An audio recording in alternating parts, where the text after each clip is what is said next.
Hi, my name is Mark Polton. I'm a buy and hold real estate investor in the greater Charlotte, North Carolina area.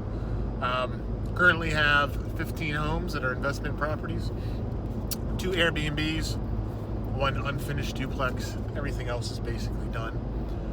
We have a 16th home under contract. A little bit of fire damage. It'll be all right. There's a channel out there, especially when I got serious about being a landlord, called Rent Like a Pro or something. A couple guys, they have like a Rent Like a Pro system. I really enjoyed their short, like 5-minute clips. They kind of go through a lot of the typical things landlords make mistakes. But it's probably been 3 or 4 years, could even be 5, since I've watched this one particular video. But the theme of the video sticks with me today. And it basically says that, you have a base rent roll. That's the sum of all the rents due to you each month. It basically said, if you're only collecting your base rent every month, you're doing it wrong. Well, we, especially with this COVID-19 pandemic,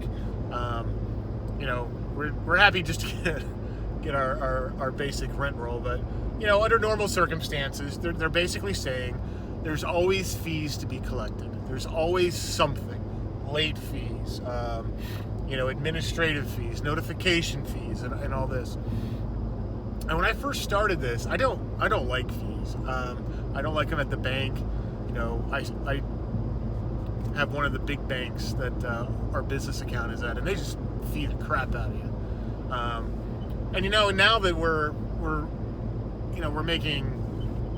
we have a lot of money coming in, a ton of going out, but a lot of money coming in. A $35 fee here, a $15 fee there. It doesn't cost of doing business. But back then it was a big deal because we didn't have a whole lot of money coming in. But, they have a lot of videos, and if I can find it, I'll link it in the comment section below. They have a lot of videos that focus on fees. And basically, I didn't have any fees in my first lease, really, except for a late fee. And now if you look at my lease, I probably have, and I think I got most of them from this system. I probably got 30, 40, 50 fees in there.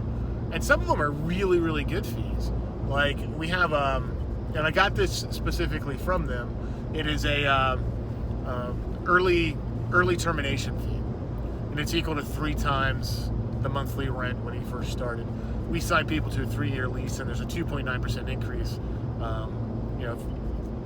Basically 3 times, and then it goes month to month. So say somebody's renting for $1,000 a month. For $3,000, they can terminate the lease in 7 days. Well, we were renting a home for like $1,650, $1,700, and this guy, he needed to terminate the lease, and he absolutely did not mind writing me a check. I think it came out to like $4,400, and I was really happy to take it. And I didn't get it rented immediately, so we had a little bit of work to do, and I think it took us 40 days to rent it. And now they're paying, I think they're in their 2nd year of the lease, and they're paying $1,906 or something like that. I don't know, but it was a win-win situation for everybody. He was happy to pay it. It was an already established fee. The professional landlords do this. They have fees for everything. And, basically renters also expect to pay fees. So, I know a lot of people like to be nice. I like to be nice. I don't like to fee, but, it's the professional thing to do. And I've gotten some really good ideas from them. But I was thinking about this with our Airbnbs. I'm going to transition a little bit, but the theme is going to stay the same. We had somebody come in last night, and they kind of lied to us. We are in Charlotte. We don't rent to people in Charlotte because invariably somebody wants to throw a party, but they don't want to throw it at their house. They want to throw it at your house and do all the damage, and all the cleanup is on you. So they basically told us that they were getting some home renovation done. They needed to be out for a night, which didn't make a whole lot of sense to me, but whatever. My wife runs that side of the business.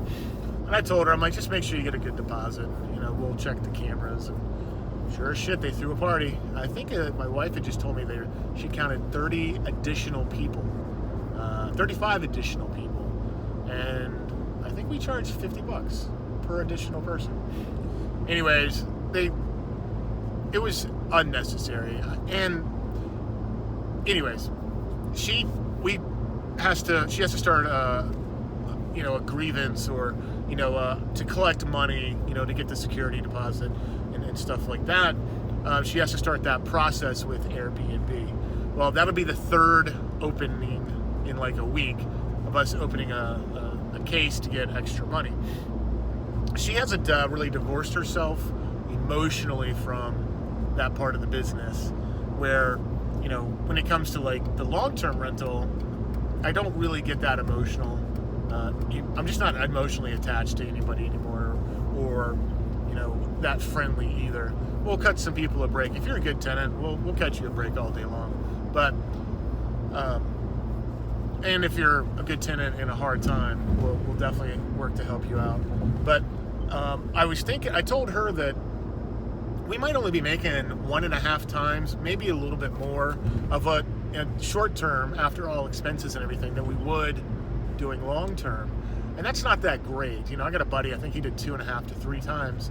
But it's a nice house, but it's not like a beach house or anything. So I basically told her that, about this theory, if you're collecting your base rent, you're not doing it right. Well, this is how we get extra money in the Airbnb, is, we charge these fees. If you're honest and you do what you're supposed to, the rate is the rate. It's basically for the dishonest people, and we apparently attract dishonest people. So, and it takes extra cleaning. Like, somebody threw up on and around the toilet, right? My cleaning lady, she has a set fee she charges us to clean this. That doesn't include somebody else's vomit, plus the towels that they just put down there and didn't bother to wash. Vomit happens.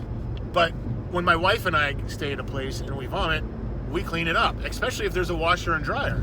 We clean it up and we wash the towels so that the other people don't have to. But, so we go after them. Our cleaning lady, I don't think she likes it, but she does like it because we pay her extra. But in Airbnb, I think that's where you're going to make, the additional money.